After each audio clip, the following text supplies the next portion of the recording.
These are footnotes.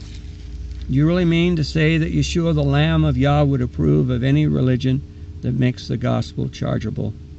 And just so you know, neither Yeshua nor his apostles changed from believing the law and the prophets and what they taught. He didn't come to establish a strange new religion with strange new teachings and customs not identifiable by Tanakh. That's Hebrew Scripture. He taught over and over again the law and the prophets and quoted the above verse, and casting out from the temple those who bought and sold. That above verse is contained in another series. It's from Zechariah. It says, my house shall be called a house of prayer.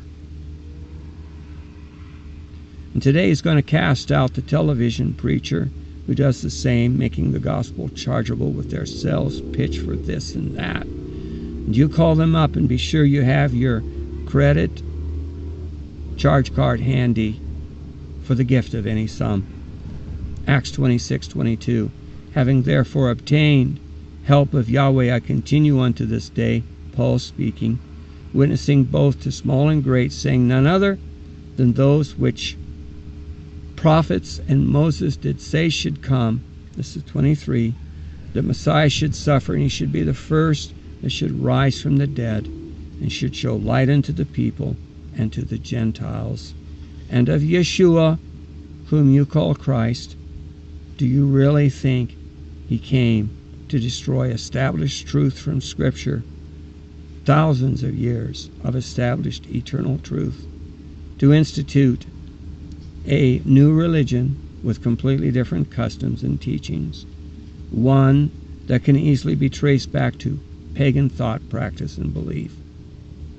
For as he said, and I've quoted, think not that I've come to destroy the law and the prophets. I've not come but to fulfill. It's worth reading again. Verily I say unto you, till heaven and earth pass away, one jot or one tittle, one yud or one vav, shall in no wise pass from the law till all be fulfilled. 19. For whosoever thou shalt break one of these least commandments and shall teach men so, he shall be called least in the kingdom of heaven. But whosoever shall do and teach them, the same shall be called great in the kingdom of heaven. 20. For I say unto you that except your righteousness exceed the righteousness of the scribes and Pharisees, ye shall in no wise enter into the kingdom of heaven. Yes, it's time to wake up. 1 Corinthians 15:34. Awake to righteousness and sin not. I want you to notice once more that Revelation 3:20 is not intended for the crowd that people use it for, the nightclub crowd, though they are fallen away, or the beer drinkers, or the lost out in the world, but those who claim false religion. And when you're tormented, you're not cast away from the presence of the Lamb. You're tormented in and by his presence, whom you have spurned in exchange for lying church Christs, lying doctrines, lying church gospels.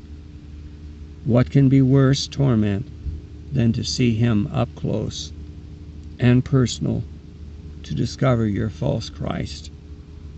The one that you followed all your life is a hoax, a made-up man distortion, off the true image and not the one that we were meant to worship at all. As stated in 1 John 3:2, for we shall see him as he is, and then we shall know. Transliterated, edited by Benora. Shalom, my friends.